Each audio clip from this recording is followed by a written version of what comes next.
파시즘. 개인적으로 글자만 봐도 무언가 강력해 보이고 굉장히 권위적인 느낌이 듭니다. 나도 무솔리니에게 세뇌당한 건가? 그러나 이렇게 짱짱 세 보이는 파시즘도 사실은 등장부터 굉장히 모호한 개념을 가지고 있었습니다. 반공주의, 반자본주의 등 당시 주류 이념들을 반대하며 멋지게 등장했지만 정작 파시즘 스스로는 무언가 다른 명확한 대안을 내놓지는 못하고 있었습니다. 무솔리니의 집권 당시에도 파시스트당의 정책들은 이랬다 저랬다를 반복하였었는데 이들은 사회주의자들을 탄압하면서도 정작 본인들은 노동자 단체를 설립하면서 사회주의적 정책을 펼치는 등 자주 오락가락하는 모습을 보여주곤 했습니다. 그러나 이러한 모호성에도 불구하고 파시즘은 당시 대중들의 수많은 지지에 힘입어 20세기의 가장 강력한 정치운동 중 하나로 부상했고 실제로 파시즘을 채택한 몇몇 국가들은 가시적인 발전을 이루기도 했습니다. 그리고 이러한 흐름의 중심에서 가장 강력한 단결과 호응을 이끌었던 이탈리아의 파시스트당은 당시 수많은 추종자들을 만들어내게 되었는데 그 수많은 추종자 중 한 명이 바로 이 X였습니다.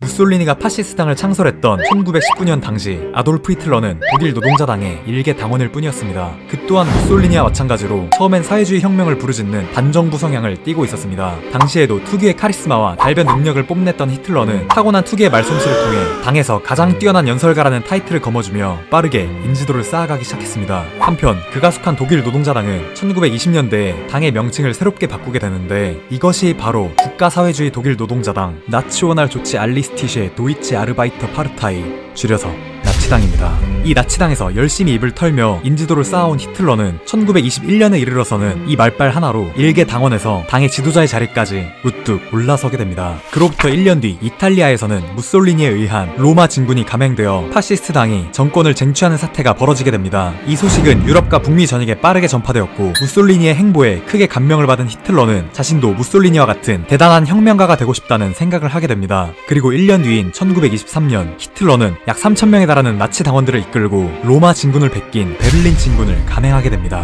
그러나 굉장히 무모하면서도 호기롭게 시작된 이 행진은 그의 예상과는 다소 다른 결말을 맞이하게 되는데 이들은 베를린은커녕 근처 공원을 벗어나기도 전에 대기하고 있던 무장 경찰대의 무자비한 일제 사격으로 순식간에 개박살나고 말았습니다. 갑작스런 날벼락에 나치 당원들은 뿔뿔이 흩어지기 시작했으며 이 사태 속에서 히틀러는 왼쪽 팔이 부러지고 체포까지 되어 실형에 처하고 말았습니다. 그렇게 감옥에서 썩었던 히틀러는 8개월 뒤 다시금 사회로 복귀하게 됩니다. 그동안 많은 생각에 잠겼던 히틀러는 혁명으로는 정권을 쟁취하기가 힘들 것이라 판단하였고 정당한 선거를 통해서만 집권이 가능하리라는 결론을 내리게 됩니다. 히틀러는 와해된 나치 세력들을 다시금 끌어모아 선거운동을 하기 시작했습니다. 이들은 노동자와 공산당을 고립시키는 전략을 사용하기 시작하였는데 이게 농민들과 보수파들에게 뜻밖의 히트를 치게 되면서 나치당은 다시 한번 도약을 이루어내게 됩니다. 히틀러는 나치당의 활동에서 이탈리아 파시즘의 여러 특징들을 베껴다 쓰기 시작하였는데 대표적으로 나치당의 돌격대는 파쇼당의 검은 셔츠단을 모방한 조직이었고 나치식 경례로 유명한 이 경례법도 사실은 무솔리니 덕후였던 히틀러가 파쇼당의 경례를 본 후 따라하기 시작한 것이었습니다. 그러나 나치즘이 아무리 파시즘의 영향을 받은 사상이라 할지라도 1930년대 중반까지는 명확히 구분되는 몇 가지 특징이 있었는데 그것은 바로 인종주의와 반유대주의의 활용이었습니다.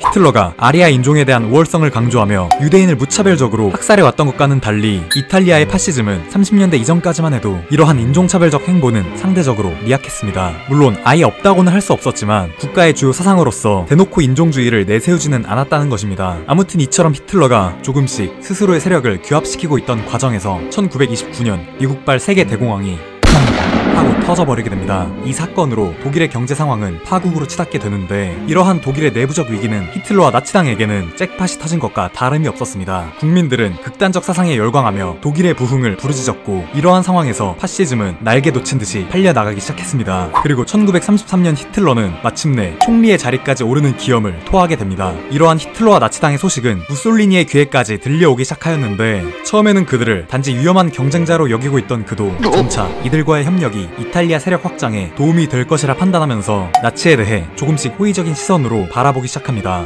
그리고 1935년 이탈리아의 군대가 에티오피아를 침공하였을 때 오직 독일만이 이탈리아를 지지해 주었는데 그로부터 1년 뒤 이들은 결국 추축 동맹을 맺게 됩니다. 이후 이탈리아도 동맹국 독일과 마찬가지로 인종주의와 반유대주의 정책을 받아들이게 되었습니다. 그렇다면 일본은 어떻게 파시즘을 만나게 된 것일까요? 우선 당시 일본 제국이 파쇼 국가였느냐 아니냐에 대한 갑론을박은 일단 뒤로 하고 간단히 정리해보자면 살펴보자면 당시 일본은 어느 정도 파시즘의 영향을 받았었다 라고 이야기할 수 있겠습니다. 1920년대의 일본은 민주주의에 성큼 다가갔던 사회였습니다. 물론 식민지는 제외하고 말입니다. 성인 남성이라면 누구나 투표를 할 수 있었고 다수당이 내각을 이끌어가는 의회주의 체제는 생각보다 잘 돌아가고 있었습니다. 그리고 그 의회 안에 일본의 파시스트라고 불리는 기타 이키라는 한 의원이 있었는데 그는 유럽의 파시즘 국가들과 마찬가지로 일본 또한 파시즘을 받아들여야 한다고 주장해오던 인물이었습니다. 그러던 1929년 미국과 유럽 사이를 덮친 세계 대공황이 일본의 경제에도 심각한 위기를 안겨다 주게 됩니다. 이러한 혼란 속에서 청년 장교들이 1936년 2월 26일 천황 아래 새로운 독재 정권의 수립을 목표로 대대적인 반란을 일으키게 되는데 이들의 상당수는 기타 이케 사상에 영향을 받았던 인물들이었습니다. 반란을 통해 일본을 파시즘 국가로 재탄생시키려 했던 것입니다. 그러나 이러한 반란은 결국 일본 군부에 의해 빠르게 진압되고 말았습니다. 이 과정에서 기타 이케 또한 반란군의 사상에 영향을 주었다는 이유로 체포된 뒤 사형에 처하게 되었는데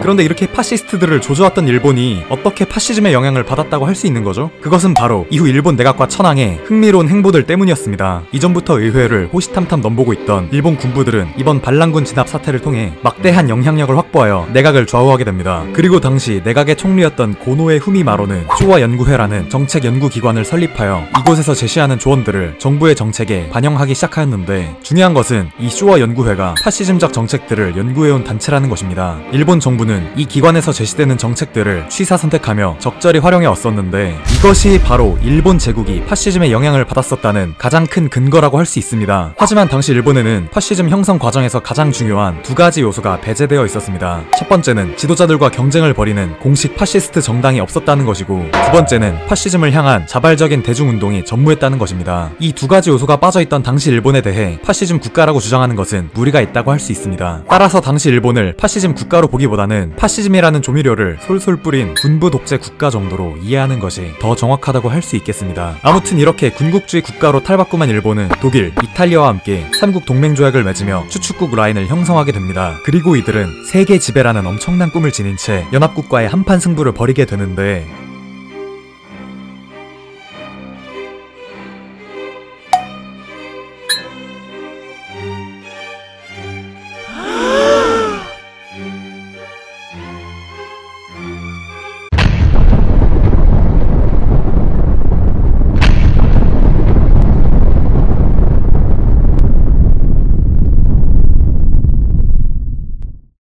이렇게 처참하게 개박살이 나고 맙니다. 결국 1945년을 기점으로 장렬하게 산화한 파시즘은 이후 세계 각지에서 비슷한 형태를 통해 몇 번씩 고개를 내밀곤 했습니다. 하지만 과연 그것들을 전부 파시즘이라고 말할 수 있는지 아니라면 그중 무엇이 파시즘이고 무엇이 아닌지 아직까지도 논란 속에 휩싸여 있습니다. 자, 이것으로 역사 공부는 끝났으니 여러분께서 간단히 생각해볼 문제들에 대해 이야기해보도록 하겠습니다. 스탈린 치하의 소련은 파시즘이라고 할 수 있을까요? 일본의 극우 세력들은 파시스트인 것일까요? 일베와 워마드는 파시즘적 성향을 띠고 있는 것일까요? 북한은 파시즘 국가인가요? 우리는 이처럼 종종 특정한 세력들을 향해 파시즘이라고 지칭하지만 학자들은 오히려 이 같은 파시즘이라는 단어의 지나친 남용이 파시즘을 더욱 정의 내리기 어렵게 만든다고 지적합니다. 그렇다면 애초부터 파시즘은 왜 이렇게 정의하기가 어려운 것일까요? 우선 파시즘이 되기 위한 조건들을 한번 나열해보도록 하겠습니다. 극단적 내셔널리즘, 카리스마 있는 지도자, 독재, 인종주의, 반유대주의, 유일정당, 준군사조직, 전체주의 이데올로기, 반자본주의, 반사회주의, 반공산주의, 반자유주의, 반의회주의, 반입헌주의, 폭력의 사용. 자, 이 같은 요소들은 무솔리니와 히틀러도 무릎을 탁 치고 갈 만큼 명백한 파시즘의 특징입니다. 그런데 이 특징들을 모두 만족해야만 파시즘이라고 할 수 있다면 이 중에서 몇 가지만을 충족하는 사상은 파시즘이 아닌 것일까요? 네, 아니죠. 라고 생각하신다면 파시즘을 내세우며 동시에 사회주의적인 정책들도 함께 펼쳤던 무솔리니의 파시스트당은 파시즘이 아니었던 것일까요?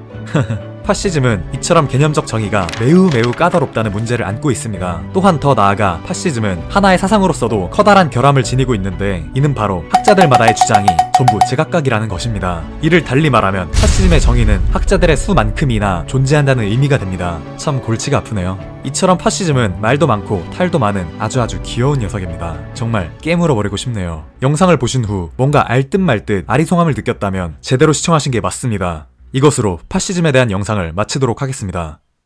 감사합니다. 그만해, 그만. 들어가.